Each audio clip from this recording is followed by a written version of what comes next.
Hello and welcome to episode 13 of Weather Nerds. I am your host, First Alert Weather Nerd, C.D. Finley, here live on Facebook as well as our website. And of course, we're going to have this posted to Degrees of Science later on.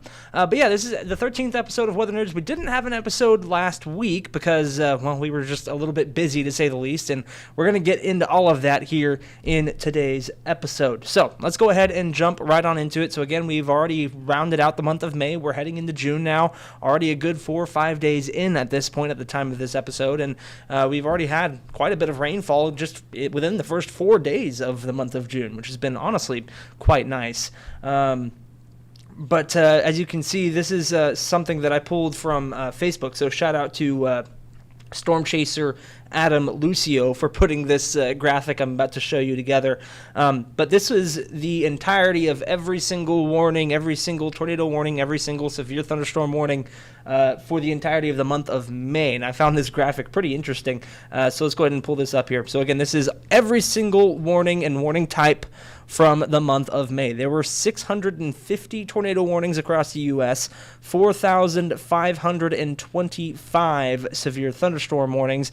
And one little interesting thing to me about this map is that the state of Iowa managed to get away with only just a few severe thunderstorm warnings during the entire month, which is a very, very interesting thing to note there. So, but you can see all of the different tornado warnings. It's kind of hard to tell, but if you look in the Kansas area, South Kansas, there's a few purple boxes there. Those were actually tornado emergencies. There were some pretty large tornadoes that rolled through some of the smaller towns there in southern Kansas. Same goes for southern Illinois. You got some purple boxes there. But otherwise, you can see the majority of these are yellow boxes for severe thunderstorms, as well as red boxes for your typical tornado warning, which you can kind of see if you look at the top left on this graphic with the warning types. You can see how many of each there were. So there were only 3 tornado emergencies in the entire month of May, 647 tornado warnings, nothing in the way of severe weather emergencies, thankfully, but there were definitely a handful of severe thunderstorm warnings, 4,525 of those for the entire month of May. So it was definitely very busy, as you saw here on that map. Even here in central Texas, we had a few tornado warnings kind of skirt around our area, not including the ones that we had in the last few days, which we'll get to that in a moment. But we were definitely seeing a lot of wind events, especially last week or so, the week that we didn't have a Weather Nerds episode. These were some photos that were submitted to me from the Stillhouse Hollow dam area, Lake Stillhouse Hollow, and you can see these wind damage pictures here are quite astounding, honestly. This viewer who sent this in to me was wondering, if this was like, tornado damage or anything like that. And at first I kind of thought it was, because there was actually a tornado warning just to the south of this particular area near Lake Stillhouse Hollow. And again, this was back on May 26th, so a little more than a week and a half ago. But at first you would think, well, this is a very isolated line of damage, and I actually have some more photos and different angles to kind of show you here. You can see all the trees kind of fallen, and they're all in kind of one line. And at first I sent this on to the National Weather Service, kind of wondering, like, well, this might have been actually a quick spin-up tornado or something that might have happened. But there's one key thing here that kind of is an indicator that this actually wasn't a tornado, and that this was mainly straight line winds. Have you noticed it yet? Well, if you haven't, I'll point it out here for you. Every single tree that has fallen down there is actually laying and facing the same direction. So if it were a tornado, all these trees would be scattered all over the place. You got rotation. You would have basically debris spread everywhere. Whereas with straight line winds, the winds are only blowing in one particular direction, and therefore you only get the trees kind of laying down whenever they fall, all facing one direction. So that's a pretty strong indicator there that this was not, in fact, a tornado near Lake Stillhouse Hollow, and more so straight line, very strong winds, which even then you can see that those straight line winds still do just quite a bit of damage. Thankfully, there were it doesn't appear that there were any structures, kind of around that area. There's a more wide shot there for you again. And thankfully, those trees didn't fall on anything super important. But Yeah, so that's just kind of a quick reminder of what straight line winds can certainly do during severe weather season. So again, shout out to the viewer who sent me that from the Lake Stillhouse Hollow area. And that was just last week. Of course, we had a lot of weather even in the last few days. Not just here, but all across the United States here to start the month of June. This photo I'm actually about to show you is a photo from my old college stomping grounds in Norman, Oklahoma, where a confirmed tornado moved through just to the west of Norman proper. So this is actually closer to the Newcastle area, for those of you who may know that kind of general area just south of Oklahoma City, on the other side of Interstate 35, so the western side of Interstate 35. But this was a confirmed tornado that happened in Norman just about a day or two ago. So here in the beginning of June, you can see there's a pretty well-defined cone right there, pretty much all the way to the ground. I don't have any other photos of this one, unfortunately, but there were some different angles that I saw on social media of people posting photos of this tornado that was out in Norman, Oklahoma, just about a day or two ago. So definitely some interesting things going on across. We also had a few tornado warnings here in central Texas the last few days. We had kind of a line of storms that made their way through, especially toward the Goldthwaite and Hamilton areas, which is where those two tornado warnings actually were. From about a night or two ago.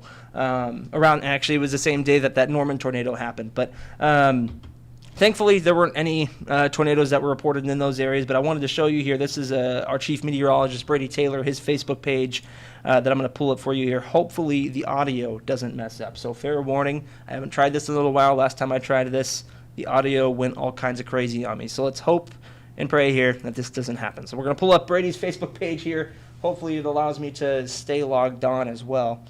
So as I kind of scroll through, you can see the last post Brady made. This is a lightning show that was in Goldthwaite that night. We can maybe enlarge it a little bit more.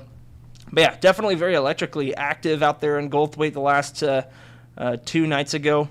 This was actually a tornado-warned storm. Again, thankfully didn't produce anything. And that's one of the things that's kind of difficult about forecasting, especially for areas, or not just forecasting, but watching the radar in our areas that are definitely in our far western and far eastern parts of central Texas, is that they're kind of in little bits of radar holes. So if for those of you who aren't aware of how radars work, essentially, I mean, you got, so let's see, around here we usually use the Fort Worth radar. We usually use the Granger radar, which is down toward the Austin area. We have access to the radar at Texas A&M, which is not quite as wide-reaching. Same goes for our own personal Hamilton radar, which is all part of the KWTX radar network, which is something that nobody else has access to, which is pretty awesome.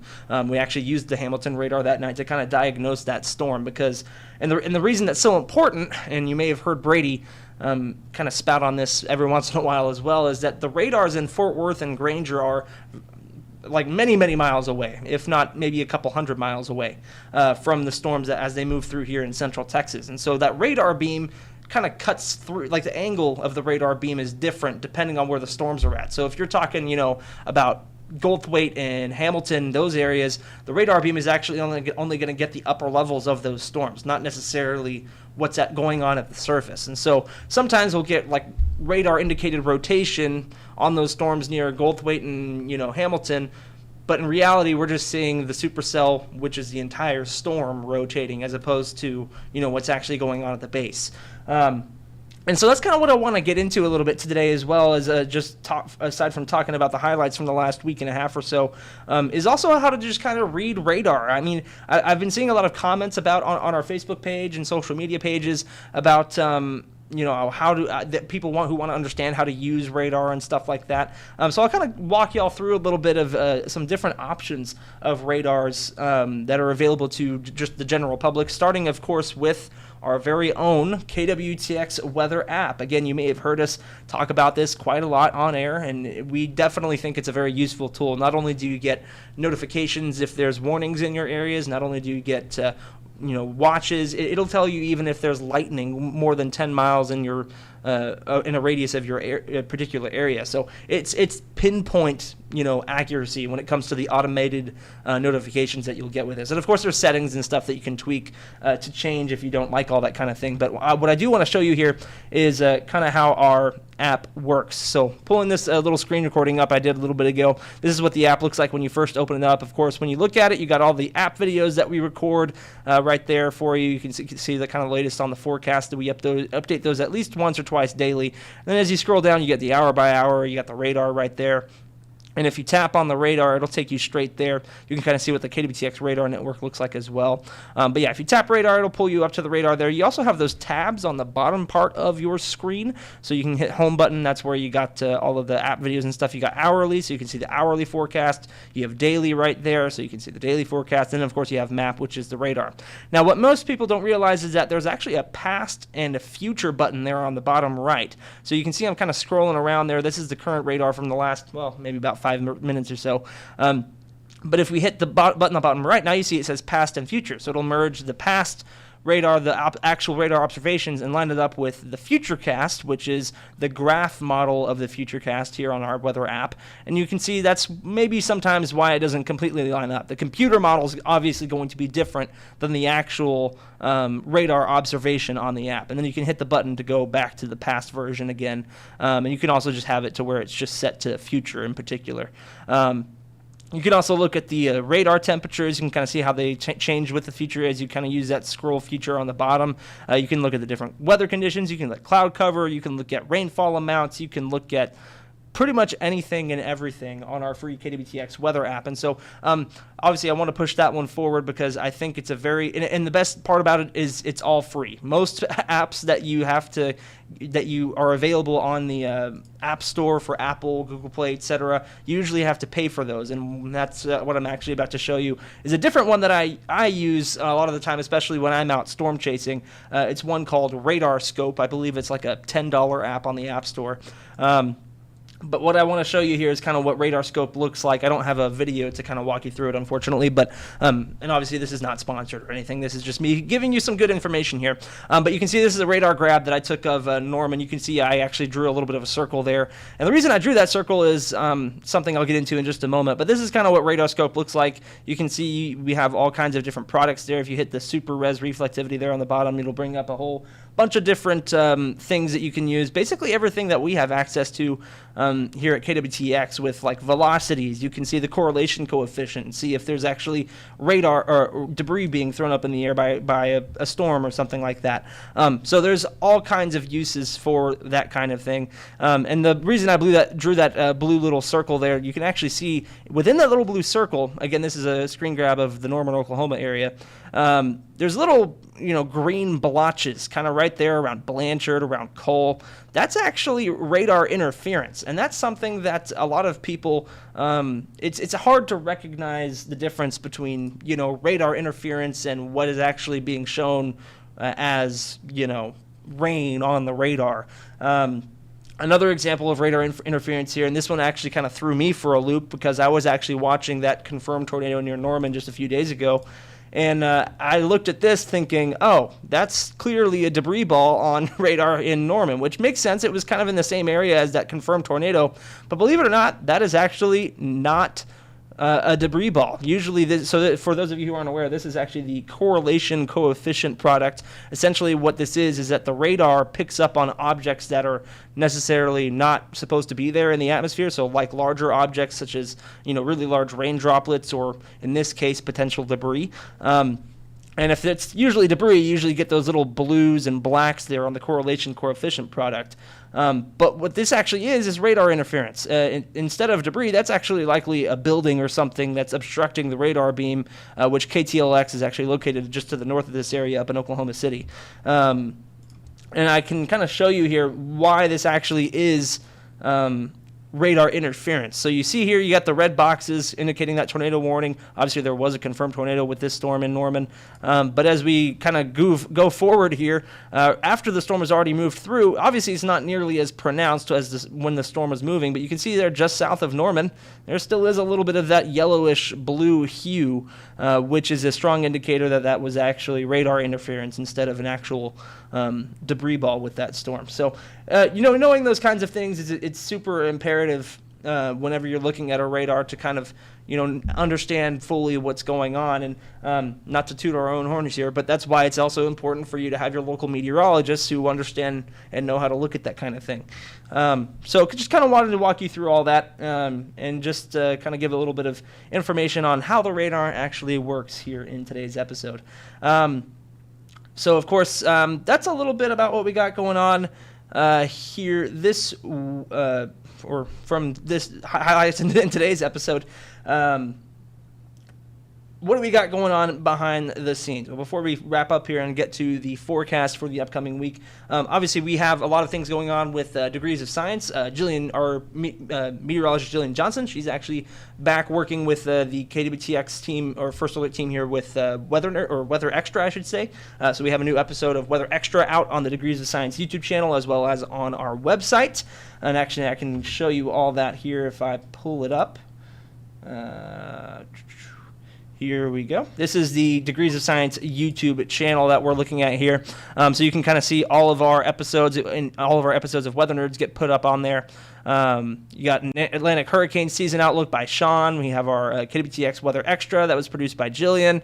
And of course, we have all of our episodes of Degrees of Science on there as well. And that's actually going to kind of give me a quick segue into what I want to talk about today, which is... And actually, before I get to that, this is also where you can kind of find it on our KWTX website. So this here is the KWTX.com website. If you just go to KWTX.com/Degrees of Science, you won't be able to find all of our episodes of Weather Nerds or KWT Extra on there either. But this is mainly just Degrees of Science episodes. You can find all those there as well. But again, that kind of leads me into what I want to talk about today, which is an episode of Degrees of Science that I did here just a few weeks ago. I actually had an interview with someone from Rover, which, if you don't know what Rover is essentially a neighborhood app that allows you to find people who can pet sit for you. So if you have dogs, cats, etc., if you're going away for a little while, someone local to you can actually come and watch your animals for you while you're gone. And so I talked with someone from Rover about heat safety and for all of your pets. And of course, here in Central Texas, those of you who've been around here long enough know that summer is just around the corner and it's going to get real hot here pretty soon. So let's go ahead and take a look here. This is a quick 4-minute or so clip of the Degrees of Science interview that I did with Rover on pet heat safety. So let's go ahead and take a look at it here. First and foremost, with your experience with Rover and dog training and the experiences that you've had, what kind of situations do you usually see, especially this time of year, in regard to the heat with pet owners and stuff like that? Absolutely. Pets overheating is a common but can be actually deadly thing that can happen to them. So, and that could be simply just going for too long of a walk, deciding to take them to the beach and them overheating. Some people even decide to go hiking during this time. So we need to plan ahead. We want to make sure our dogs aren't getting heat stroke, and they're also protecting their paw pads because that asphalt can get really hot and something not always we think about right away. So we want to make sure they're safe all over. Oh, yeah, absolutely. So, of course, here in Central Texas, Central Texans, if you've been here long enough, you would know. But here it gets really hot in the summertime. We usually see triple digits on the norm around, especially as we get into the depths of summer. So with that in mind, how hot is too hot to have your pets outside? So that's going to depend a lot on your pet's breed, their age, their health. But a general rule of thumb we can do is when it is getting up in these triple digits, or even the 90s, we want to try to do our walks much earlier in the day, later in the evening, when the air's not so hot, the ground's not so hot, and try to make those our activities. Go out for our potty breaks then. If your dog is a dog that needs longer walks, that's the time of day to be doing it. Once it's 10 o'clock, 11 o'clock even, it gets hot out there. So we want to make sure we're getting them out exercised nice and early. Say a pet had to be outside when it was hot. How long should they be outside, and what can a pet owner do to prevent their paws from being affected by the really warm ground? I love this question, and there's a couple answers. First of all is try to check the ground temperature. So what I do is I take the back of my hand and I put it down on the asphalt. If you can't keep it there for 5 seconds, it's probably too hot for your pet's paws themselves. So, of course, try to limit our time. Sometimes that's not always possible. So look into some dog booties that can protect their paws, especially as this temperature rises. Paw burns are a real thing that actually do happen. Try to walk them on grass. AstroTurf does heat up as well, so don't just think because it's fake grass our pet paws are protected. That can also happen at the beach. Sand gets super, super hot, so don't take that for granted as well. Like, be sure to be checking those temperatures. Overall, if we do have to take them out in those temperatures, look into cooling products. There's amazing dog cooling jackets, bandanas out there. That's what I do if I take my dog out for a walk or even just take him to the vet. Quick outside can get really hot. So I love Back on Track makes amazing ones, but there's tons of them out there. Definitely something to look at because that can really help lower our dog's core temperature. What else can pet owners do to kind of help their pets, especially in the heat that we usually see in the Texas summer? Of course, keep them in air-conditioned spaces, shaded spaces as much as possible, ample access to nice, cool water, and then learn the signs of your pet becoming overheated. When a dog becomes overheated, time really is critical, and the faster we can get them help or out of the heat, more likely they'll recover just fine. Start to learn those signs, and then know where your local emergency vet is, and have a game plan of what we can do. Yeah, absolutely. And Nicole, obviously you've been working with Rover, so why don't you tell us a little bit about what Rover actually is, what Rover can do for pet owners? Absolutely. Rover's one of the largest marketplaces for pet care services. So whether we need a dog walker, dog sitter, dog daycare, dog trainers, it's all across the market where you can find someone that loves your pet, take care of them, help you with them when you need. And that's great if your air conditioning's out. Find a pet sitter. Let your dog go cool off in the air conditioning for a daycare during the day. So we have lots of options out there, and it's nice there's people right in your community, someone even potentially down the street from you. So you can take a look on there, do a meet and greet, meet them ahead of time, and find the best fit for your pet. So yeah, there you have it. That's a little snippet of the part of the episode of Degrees of Science that's coming out here pretty soon. And of course, that'll likely be on the Degrees of Science YouTube channel as well as our website here sometime soon. And of course, that's going to be the full episode. So yeah, that's something definitely to consider as we head toward the summertime. Make sure you're taking care of your pets. Make sure they're drinking plenty of water. Make sure they're not spending too much time outside, especially in the sweltering heat. By the time we get to July and August, it's going to be hot outside. But speaking of which, let's go ahead and, before we wrap up here, take one last look at what we got going on in terms of the forecast for the upcoming week. Here again, we're on Thursday, June 5th, and let me see if I can get my correct graphic to pull up here. There we go. And let me move this over here. Awesome. All right.